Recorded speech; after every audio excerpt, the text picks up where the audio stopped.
So in this video, I'm going to be talking about some fragrances that have been super hyped up on social media lately and if I think they're worth it or not. Yes, people, or what is going on YouTube? Welcome back to another video. I'm TJ, and over here on my channel, if you're new here, I discuss all things fragrance and the fragrance industry. So if there's any content you would like me to create, make sure to let me know down in the comments. But before we get into the video, let's just address something about hyped fragrances in general. Not even hyped fragrances, just anything at all, because loads of people following are a little bit misinformed and they might think that, oh, companies are just paying us to push certain things, because you see one creator speak about it, then next week another creator is talking about it, then it's just all over the internet basically. But what happens is, for me anyway, I'll find a fragrance that I might not have seen spoken about a lot on social media. I wear it a little bit, I like this, and obviously what I want to do is put people onto good fragrances. So what happens is I start talking about it, a video does well because people are like, I haven't heard about this one. Then what happens is other creators see that video doing well. They're like, oh, what's that fragrance? I haven't heard of it. Then when they go on live or they're making videos, they will check their comments and reply to everyone.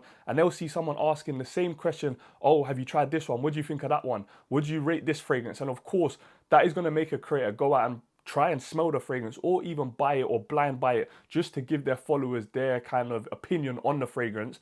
And then after that, what happens is loads of people see a fragrance getting hype and they want to be a little bit controversial. So they'll go and get the same fragrance that everyone's talking about and be like, yeah, that fragrance is mid, it's not worth the hype, just for views and clout. But it's just a cycle and everyone's literally involved. Because what happens with me personally, I reply to all my comments and I try to reply to all of my DMs. But if I see one certain fragrance getting asked about more than others, like someone's telling me, oh, can you try the new Maison Crivelli fragrance that just come out? The next time I've got the opportunity to smell it, or the next time I go to the store, I'm gonna try it so I can give you guys like my opinion on it and answer everyone's questions that they've got on it. But again, you need to understand fragrance is super subjective. What I like, you might not like. What you like, your friend might absolutely hate. You just have to take it with a pinch of salt. But that's enough rambling, man. Let's get into the video. And there's really no better place to start than this fragrance right here, which is called French Riviera. You've probably seen this bottle loads of times if you watch any fragrance content on TikTok, Instagram, or even YouTube. And this has probably got a lot of hype in the last, I would say, 6 months, so since the beginning of this year. And I actually got this fragrance a year ago. So I've been creating content on it for a year now, and it's only just started picking up over the last 6 months. And with me, if you've seen any of my content, summer fragrances just don't seem to last on my skin. So all throughout the years, I've just been wearing light blue intense, Chanel Allure Sport, because they give me that 6 to 7 hours with decent projection. Then I found this one from Mancera that I heard no one speaking about, and I was like, rah, like I put this on a few times, I'm getting like 10, 11 hours, it's projecting quite well. So of course, the first thing I want to do is create a video and be like, guys, if you don't already know about this summer fragrance, try this. But I do think people get it a little bit twisted sometimes, and they think if you make multiple videos on a fragrance that you're trying to throw it down their neck and tell them this is the best fragrance of all time, when I'm not trying to do that at all. I've just said I found a nice summer fragrance, it lasts a decent amount of time, projection on this is quite well. In terms of smell, I've never said it's the best thing ever. I've literally said it's citrusy, it's salty, it's aquatic, and it's got a sun lotiony vibe as well. And if people like the sound of that and want to wear a fragrance like that, then this is one they should consider. But now let's move on to whether I think French Riviera deserves the hype it's getting or not. And I've got to say, somewhat, like I can't say fully, everyone talking about this fragrance is not the best thing since sliced bread, but it is a really good fragrance that I'll probably always recommend, and I think it's one that you should consider picking up for this spring and summer if you haven't got it already, because it performs well, it smells nice. It's not a 10 out of 10 smell, but in the summer, man, you just want something fresh and light and airy to kind of cool you down, and I think French Riviera is one of the best. And the next one up is from Maison Crivelli, and this will not surprise you at all, but it is Oud Maracuja right there. This fragrance, man, I haven't seen a fragrance get this much hype in a short amount of time, I think ever.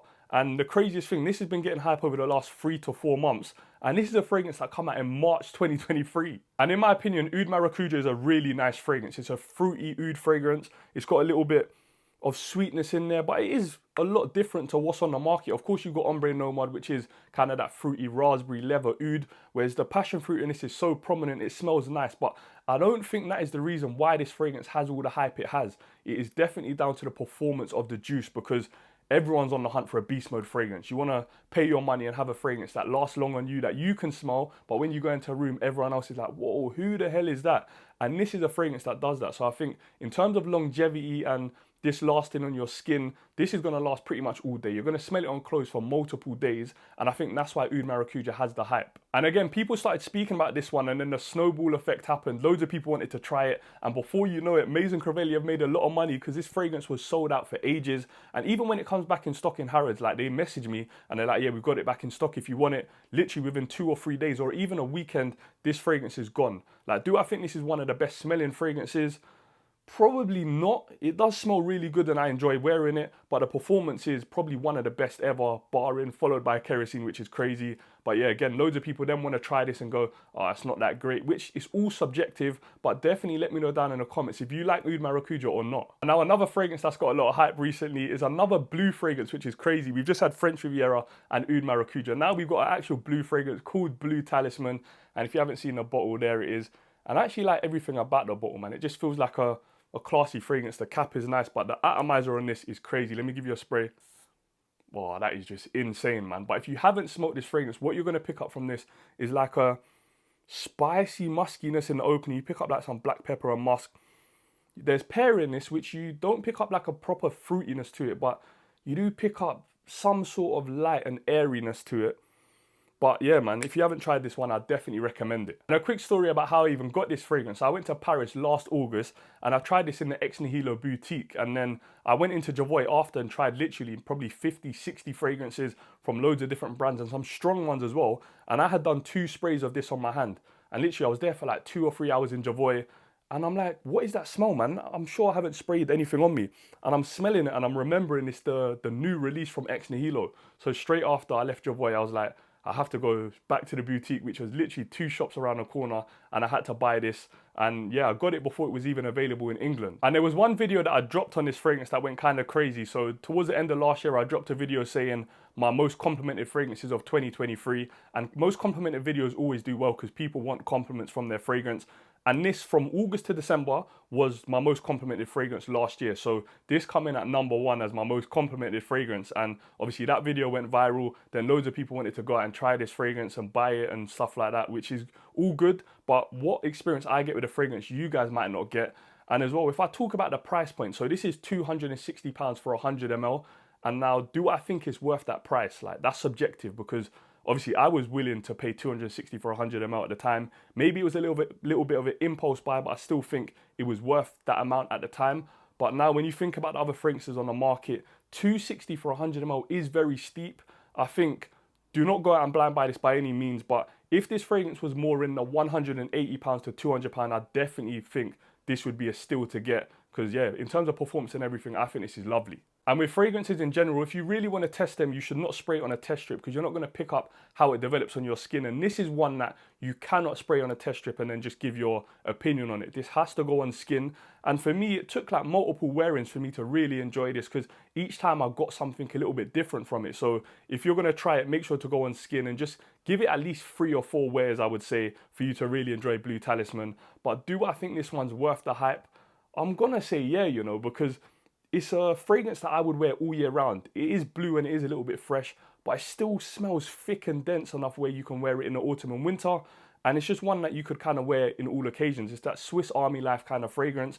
You could wear this to work, you could wear this to school, you could wear this to a date, you could wear this like just going out for a run. Like, it's one of those fragrances. Obviously, don't be wearing it to go out for a run when it's £260. But yeah, it's one of those fragrances, man. And I do think it's worth the hype. And this just come to my mind, so let me know if you guys agree. But the other day I had a little sit down lunch or business meeting with Armani, and we just got discussing everything about the fragrance industry and where it's been to where it's going. And we discussed a few topics. So we kind of said that a few years ago, or I said a few years ago, that loads of people are just kind of fascinated by finding that one signature scent or the fragrance that they can kind of wear for themselves, and everyone kind of knows them for that fragrance. Whereas now everyone, or it seems like everyone's into building fragrance collections. It's become like a collector's thing rather than like enjoying that one fragrance. And I'm guilty of it as well. I just want to amass more fragrances and try everything.